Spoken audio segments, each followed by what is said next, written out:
अखंड मंडलाकारं व्याप्तं येन चराचरम्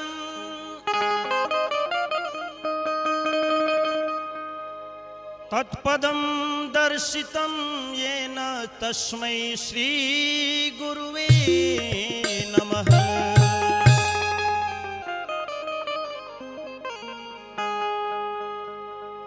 गुरु महिमा कागज पे नहीं लिखा सकत, समुद्र के बराबर स्याही भी खत्म हो जाई, कागज पूरा संसार के खत्म हो जाई। गुरु महिमा भावा आरे गुरु चरणन में रहबा नैया पार हो जाई।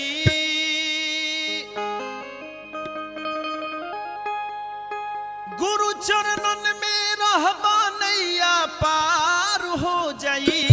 ए बबुआ ए बचवा मानो जीवन लिहल ई सकार हो जाई। बबुआ मानो जीवन लिहल ई सकार हो जाई। गुरु चरणन में रहबा नैया पार हो जाई।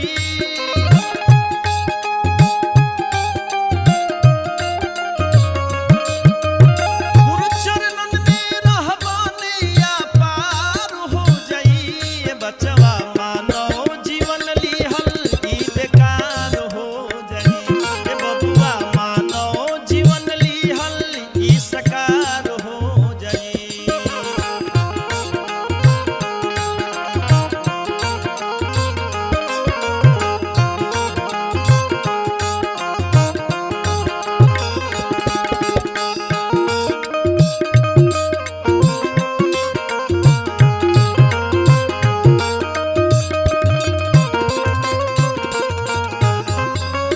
गुरु के बंधन कोइल कर जीवन सफल हो जाई हो।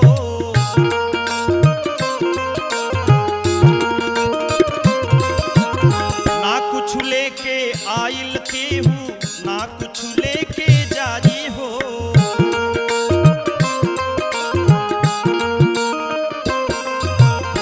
गुरु कृपा से जिंदगी में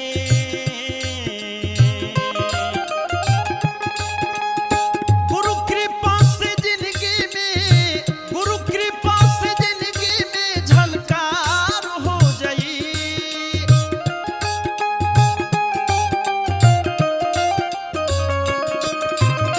गुरु कृपा से जिंदगी में झलकार हो जाई।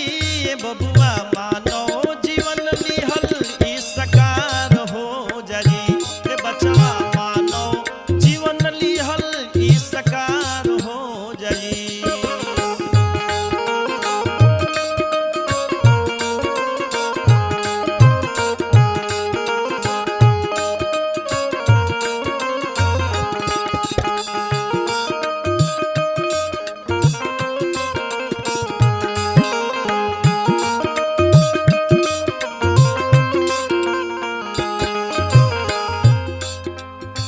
लक्ष्मण मन से लागल रह कैल गुरु के सेवा।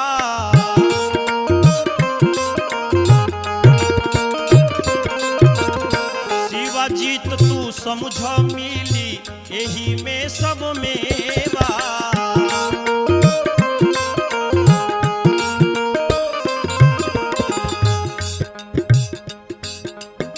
कलयुग में भी जिंदगी के कलयुग में भी जिंदगी के उद्धार हो जाई।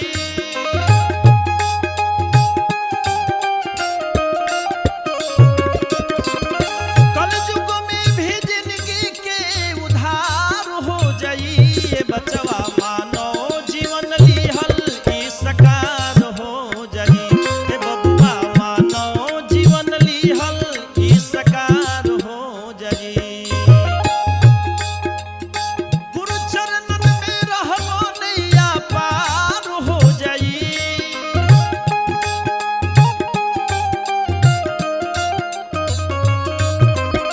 गुरु चरणन में रहबो नैया पार हो जाई। ए बबुआ